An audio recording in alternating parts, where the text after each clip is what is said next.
Alright.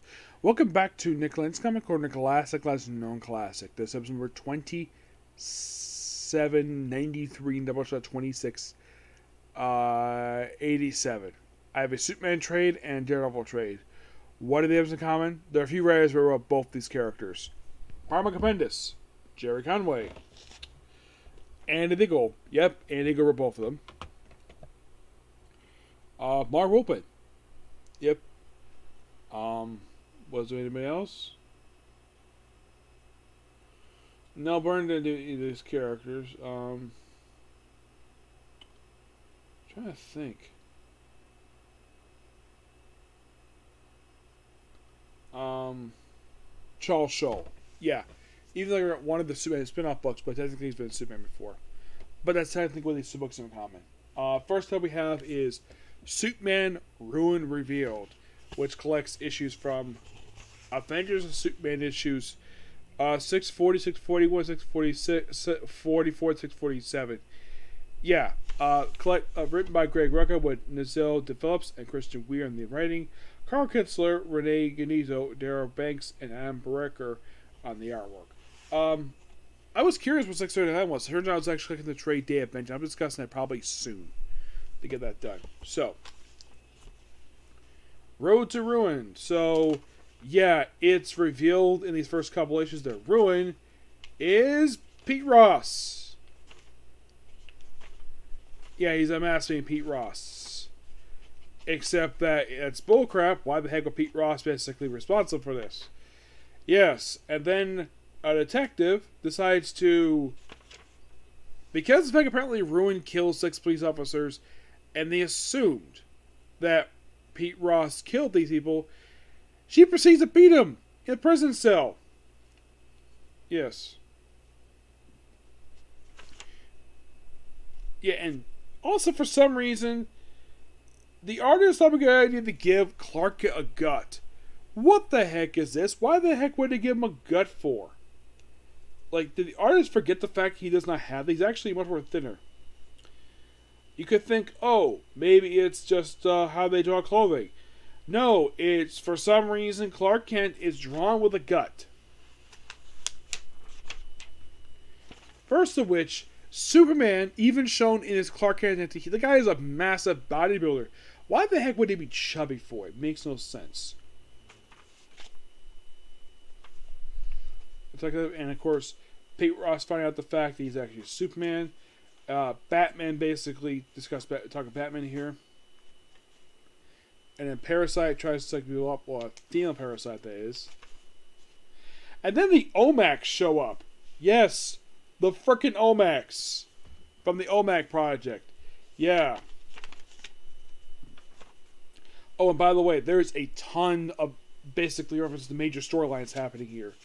There's the Omac Project mentioned here and the stuff related to a few stuff we'll talk about in a minute. So, yeah, and also they bring up this. Wonder Woman snapping at Max Lord, which the trial for that is handled in the pages of all books, Manhunter. Yes. Excuse me. So,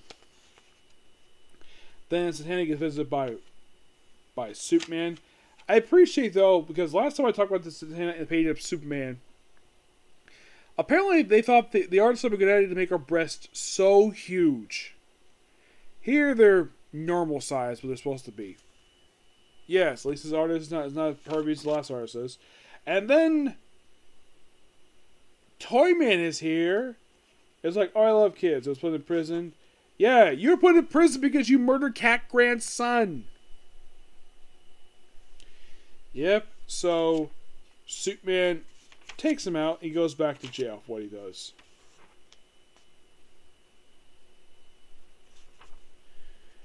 Yeah, and then we continue playing the footage of Wonder Woman killing Max Lord, and then the Omacs who patrol Metropolis. Superman tells them that the patrol is not necessary, and then Lex proceeds to talk to female Parasite, and then we have other stuff happening. You also have a crumpled up police badge, which, yeah, there's a reason for that, because Superman did it, because And then, of course, Superman fights Lex again. Of course he does. Fights Ruin.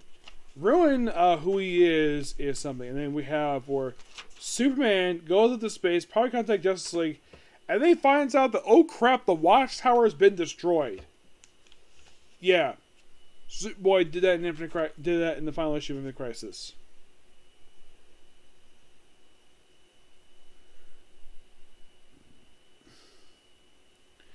Yeah, then of course we have stuff related to Infinite Crisis. That we have probably some stuff taking place just during it. We have Rock and Ruin. Yeah, and these issues here, and for some reason, Dinah's drawn with a gut too. Like, okay, artist, why in the world did you draw a Wonder Woman with a gut? Yeah, it looks like in the way she's drawn here, she looks a bit chunky. Like, why? She's a beautiful woman. She's got a great figure. Why the heck would you give her a gut for? You first did it with Superman, now you did it with Wonder Woman?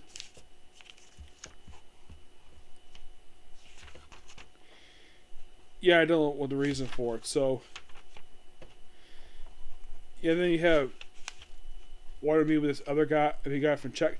Because the reason why she basically wants to talk to Wonder Woman because an agent from Checkmate shot her in a previous story arc. Yeah, and then she meets up with Sasha Ventrix.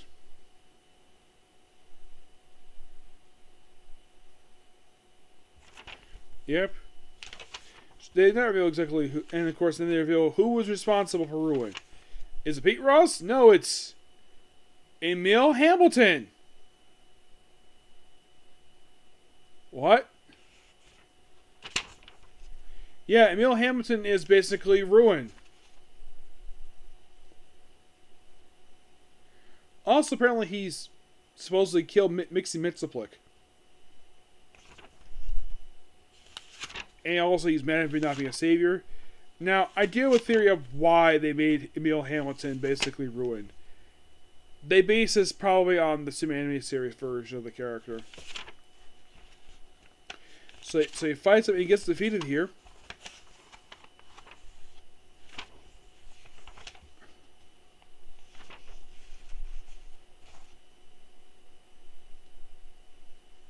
And of course, the police officer, the detective is basically taken to the hospital. Pete is cleared of charges, and, well, they haven't asked up a little bow, but Emil Hamilton makes a very little sense. They just, I guess they did this because I'm guessing Rucker probably had planned this story a little bit longer, but if the crisis was happening and they went a 1 year time skip, they had to finish this up right away. Yeah. The ending was rushed, but I do love the artwork here for the most part anyways. With the exception of a couple pages in this book where Clark Kent is having a gut and Wonder Woman having a gut. Did the artist... I get the fact that the difference between Clark and Superman. Like, could it be, maybe his shirt's loose? No, looking at the thing, it looks like they have a gut for no reason. Like, why they named it Chubby for? I have no idea. Clark Kent is a bodybuilder. They show him in his apartment in Man of Steel, where he's got weights in his apartment. Lois uses the weights too. Of course, they're half married now, but aside from that some artistic hiccups there, the story was fine. I do appreciate they're trying to tie in with all that Project Infinite Crisis here. It's like that's the thing that kind of hurts maybe the storyline is we have to tie in so much stuff happening all at once. Like 2 miniseries. Though of course the next thing that came after this would be the Infinite Crisis tie-in. But there's still kind of one issue from this era I still have not reviewed it, and that's issue 639. Like, why isn't that here? Because it's part of Dave Venture. I'll discuss it later. I'll discuss that later. Alright, next up we have is Daredevil by Saladin, Volume 1. All Hell Breaks Loose. This collects Daredevil. I believe this is Volume 6. The first 6 issues. No, it's Volume 7. So, Matt Murdock has got amnesia. He's now a Catholic priest. And this is taking place long after the wrap of the previous films, where he's got amnesia, and but we have Aaron Cooter on the our first 3 issues with Fred Kumunda's issues 3 and 5. 4 is German Perlia and Cam Smith. One thing I do appreciate this book, yes, that's John Reed Jr.'s cover. He does not do interiors. I'm like, thank you. So we have Matt basically just stuff here. It's like a day. It's like stuff like he's got amnesia. Apparently he knows martial arts, and then the female Daredevil shows up, Elektra, where she is like being possessed by demon Matt Murdock. To remember the fact he is Daredevil. So basically, after taking one swipe at with her side, he somehow instantly remembers. Yep. Yeah, then he gets his memories back, and then for some reason he decides to put on his Year 1 costume. Yeah, deal with this other demon thing, and then you have the demon look like he wears like Daredevil's original yellow costume.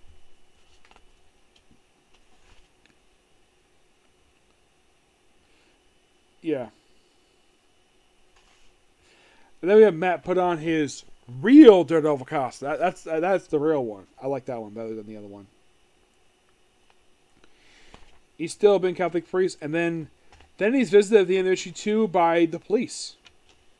Because he suspected various stuff, and of course he can't see because he's blind. Like, okay. It saw the Ahmed written this police officer being so stupid. You seen this? I can't even talk. And Matt was like, "In case you haven't noticed, officer, I'm blind. Could you read to me whatever it is, please?" Yeah. This allegations emerged about St. Nicholas emergency run by mysterious Father Matt, and post attracted millions of views. RD claims armed individuals were saying, yeah.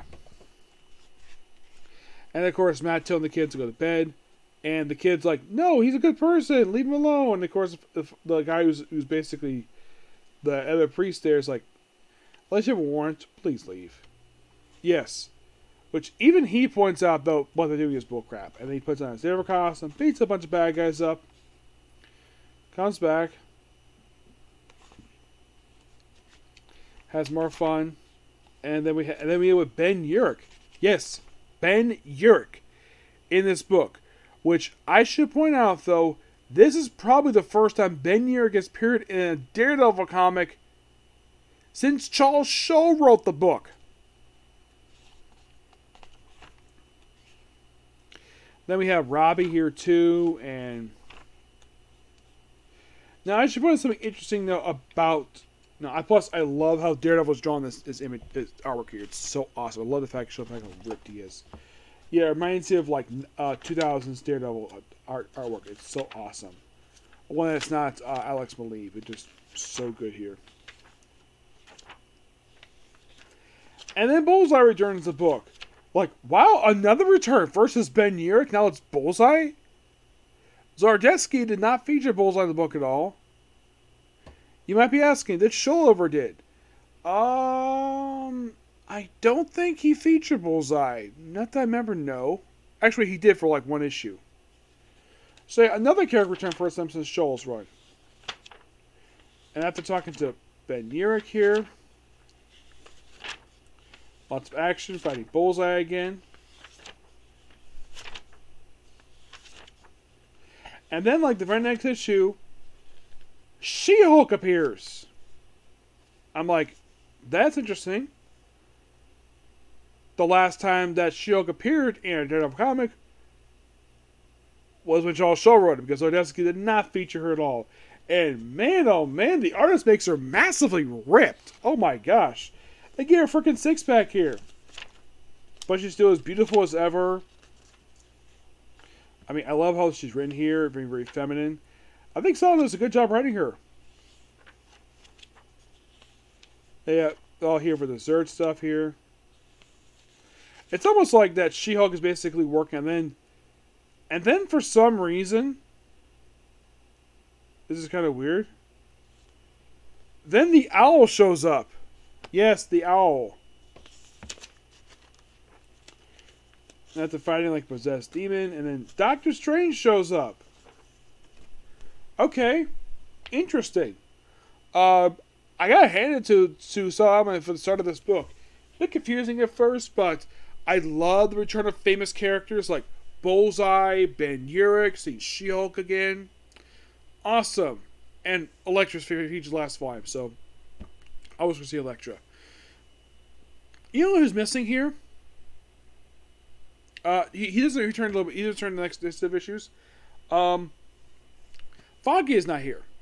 Yeah, Foggy is not here. He doesn't return to the next story arc.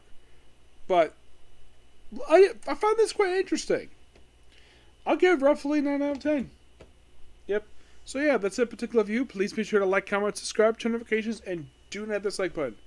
I may have a comment corner today, but who knows? Okay? Next view.